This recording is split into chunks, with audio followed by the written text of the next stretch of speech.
तो हम मेष लगन वालों के लिए शनि, केतु और चंद्र कंजक्शन को लगातार डिस्कस कर रहे हैं। इस वीडियो में अब नवम भाव के लिए चर्चा करने वाले हैं। नवम भाव की बात करें तो यहाँ पर आपके धनु राशि में इस प्रकार से शनि, केतु और चंद्र स्थित होंगे। देखिए शनि, चंद्र और केतु का जो कंजक्शन रहता है, इसमें जो चंद्रमा है वो यहाँ ग्रहण दोष बना रहे हैं केतु के साथ, और शनि यहाँ चंद्रमा के साथ विष दोष का निर्माण कर रहे हैं। दूसरी तरफ अगर देखा जाए तो जो केतु हैं वो चंद्रमा की क्वालिटीज को यहाँ पे काफी ज्यादा एब्जॉर्ब कर रहे हैं, और शनि और केतु के लिए सिर्फ अगर हम बात करें तो ये वैराग्य योग कहलाता है। इसलिए इस प्रकार का जो जातक होगा वो अपने मन से, अपने विचारों से, इमोशंस से बहुत ज़्यादा डिटेच सा हो जाएगा। वो अपनी फीलिंग्स को नहीं समझ पाएगा, या अगर समझ पाएगा तो वो सही प्रकार से उनका यूज़ नहीं कर पाएगा। जातक हो सकता है कि सोचने, विचार करने, निर्णय लेने में उतना ज़्यादा अच्छा ना हो। यहाँ पे अब चंद्रमा क्योंकि माता जी को भी रिप्रेजेंट करते हैं और फोर्थ हाउस के लॉर्ड हैं, तो जातक का अपनी मदर से बहुत ज़्यादा वैचारिक मतभेद हो, या तो छोटी उम्र से ही जातक अपनी मदर से दूर हो गया हो, या तो अपने स्टडी पर्पज या किसी ना किसी पर्पज से उसका अपनी फैमिली के साथ नहीं रहना हो पा रहा। ऐसा जातक आध्यात्मिक रूप से, धार्मिक रूप से बहुत ज़्यादा उन्नति कर सकता है।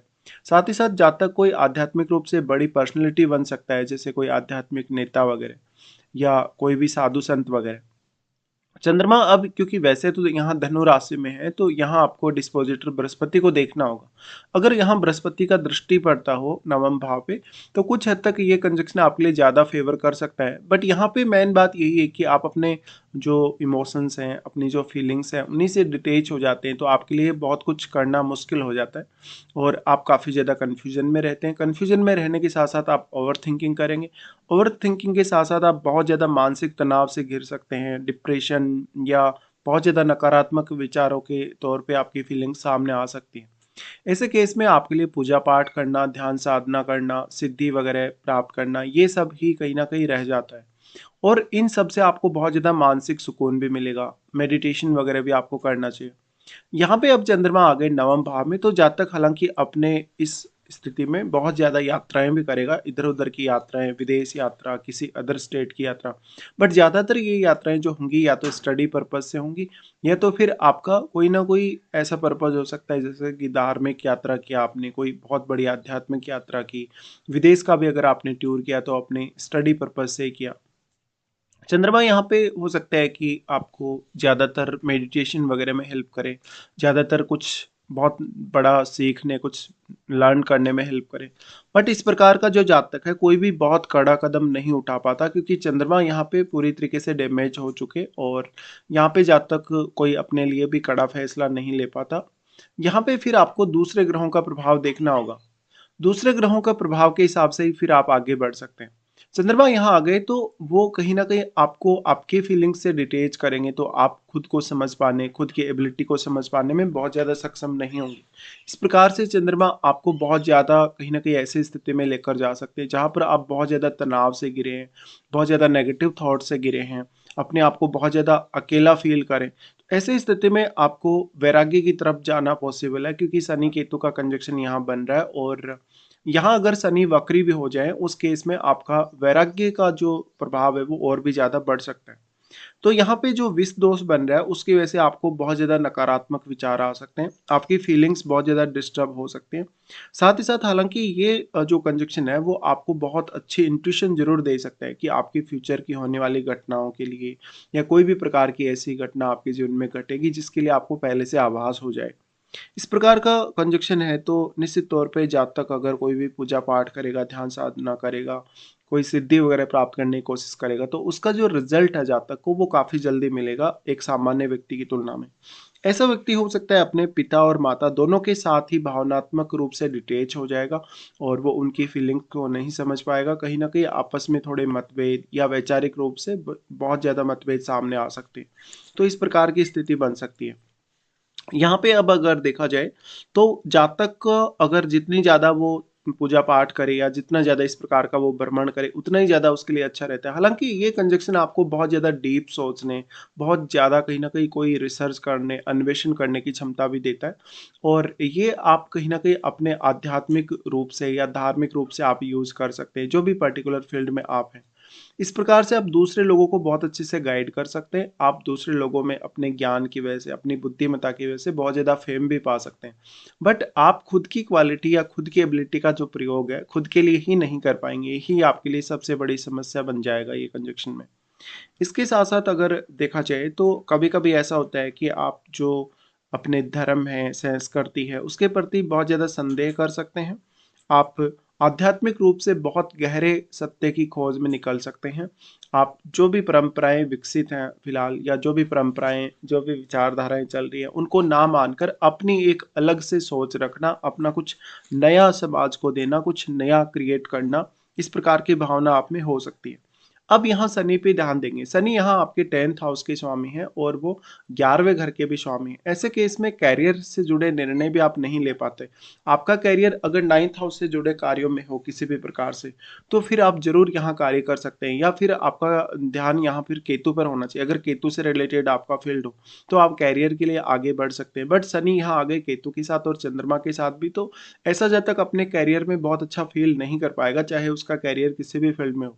ऐसा जातक जो होगा करियर प्लानिंग के साथ साथ करियर को लेके कोई बहुत बड़ी रिस्क भी नहीं ले पाएगा। साथ ही साथ जातक को अगर होगा तो बहुत ज़्यादा वो डिले कर लेगा, बहुत ज़्यादा ओवरथिंक कर लेगा करियर के लिए, और बहुत कड़ी मेहनत करने, बहुत कड़ा अनुशासन जीवन में रखने के बावजूद भी ऐसा हो सकता है कि आपको जो रिक्वायर्ड रिजल्ट है करियर के लिए वो नहीं मिल रहे। शनि केतु के इस कंजक्शन की वजह से चंद्रमा के साथ जो बन रहा है, यहाँ पे जातक बहुत अर्ली एज में अपने रिटायरमेंट के बारे में सोच सकता है, या वो बहुत ही जल्दी अपने कैरियर से डिटेच हो सकता है। तो जातक बहुत सारे गलत फैसले लेगा, अपनी अर्निंग्स के लिए भी उसकी ऐसी स्थिति होगी, जातक का कोई बहुत ज़्यादा रुचि नहीं रहेगा, उसके अर्निंग्स वगैरह में काफ़ी ज़्यादा उतार चढ़ाव रहेंगे। साथ ही साथ वो जो पैसा अर्न करेगा, जो पैसा कमाएगा, उससे वो बहुत ज़्यादा डिटेच हो जाएगा। जातक अपना पैसा जो खर्च करेगा वो कहीं न कहीं ऐसे कार्यों में खर्च करेगा, जैसे किसी को चैरिटी कर दिया, कहीं दान वगैरह दे दिया। इस प्रकार का जो जातक होगा वास्तव में अपने बॉस के साथ, अपने कलीग्स के साथ बहुत ज़्यादा कंफर्टेबल नहीं होगा काम करते हुए। छोटी-छोटी बातों पर ऐसा जातक काफ़ी नाराज़ हो सकता है, काफ़ी सनकी टाइप का ऐसा जातक हो सकता है, क्योंकि वो अपने फीलिंग्स को नहीं समझ पा रहा, उसको नहीं पता कि वो किस तरफ जा रहा है कहीं न कहीं। तो ऐसी कंडीशन में आपके मन में एक अलग प्रकार का संघर्ष चलेगा, एक अलग प्रकार की थिंकिंग चलेगी जो काफ़ी ज़्यादा डिफरेंट होगी। यहाँ पे अब क्योंकि शनि 10वें घर के लॉर्ड हैं, तो ऐसे जातक को अपने जिस भी करियर में या जिस भी प्रोफ़ेशन में जातक होता है, उसकी वजह से बहुत ज़्यादा नेम फ़ेम अगर मिल भी जाए, पहली बात तो नेम फ़ेम मिलेगा ही नहीं, अगर मिलेगा तो भी जातक उसका आभास नहीं कर पाएगा। तो वो अपने करियर को लेके बहुत ज़्यादा अनसर्टेनिटी फ़ेस करेगा। शुरुआत में उसको अपने करियर को लेकर बहुत ज़्यादा कड़ी प्रतिस्पर्धा या प्रतियोगिता का भी सामना करना पड़ सकता है। ऐसा जातक अगर बहुत ही ज़्यादा अनुशासन रखे, बहुत ही कड़ी मेहनत करे, उसके बावजूद भी ऐसा हो सकता है कि उसको उसके रिक्वायर्ड रिजल्ट नहीं मिल रहे हो। ऐसे में आपको देखना होगा किसी अन्य ग्रह का यहाँ पर प्रभाव है या नहीं। इस प्रकार का जातक काफ़ी ज़्यादा विदेश यात्राओं से फ़ायदा उठा सकता है। साथ ही साथ जातक कहीं न कहीं अगर अपने प्रोफ़ेशन को लेके, करियर को लेके अगर विदेश यात्रा वगैरह करे, तो वो ज़्यादा अच्छा कर पाएगा। शनि यहाँ केतु और चंद्रमा के साथ मिल गए, तो जातक के लिए अपने 11वें भाव से रिलेटेड फीलिंग्स के लिए प्लान कर पाना उतना ज़्यादा अच्छा साबित नहीं होगा। और अगर हम दृष्टि संबंध के हिसाब से भी विचार करें, तो शनि का सबसे पहले दृष्टि भी क्योंकि आपके 11वें घर पे ही होगा, तो जातक अपने लिए अच्छे इनकम सोर्सेज नहीं बना पाएगा। अगर इनकम सोर्स वो बना भी पाएगा तो वो स्टेबल नहीं रह पाएंगे। तो जातक अपनी फीलिंग से, अपनी एक्सपेक्टेशन से बहुत ज़्यादा डिटेचमेंट महसूस करेगा। तो ऐसा जातक कुछ भी बहुत बड़ा कर पाने, बहुत कुछ बड़ा लाइफ में अचीव कर पाने में बहुत सक्षम नहीं है। ऐसा जातक छोटी उम्र से ही घर से दूर जा सकता है, या वो कहीं अपने स्टडी पर्पज से घर से दूर रह सकता है।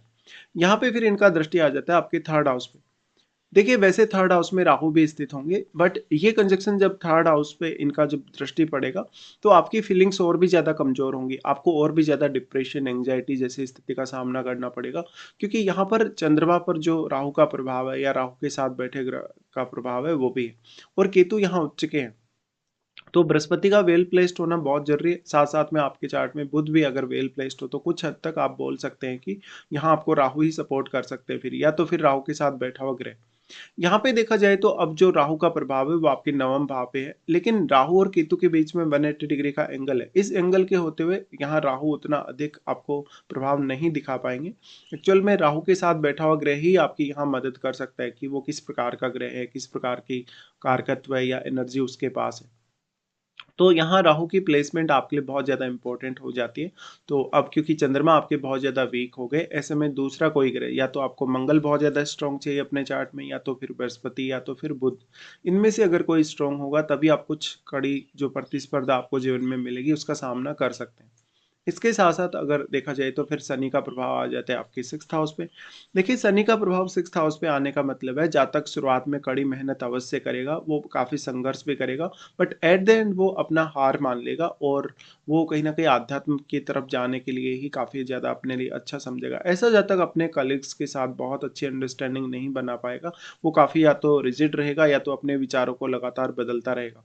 ऐसे जातकों के करियर में या उनका जो भी वर्क प्लेस रहता है उसमें स्टेबिलिटी नहीं आ पाती, और यही मेन रीज़न होता है आपके जो आपका करियर है वो अच्छे से सेट नहीं हो पाता।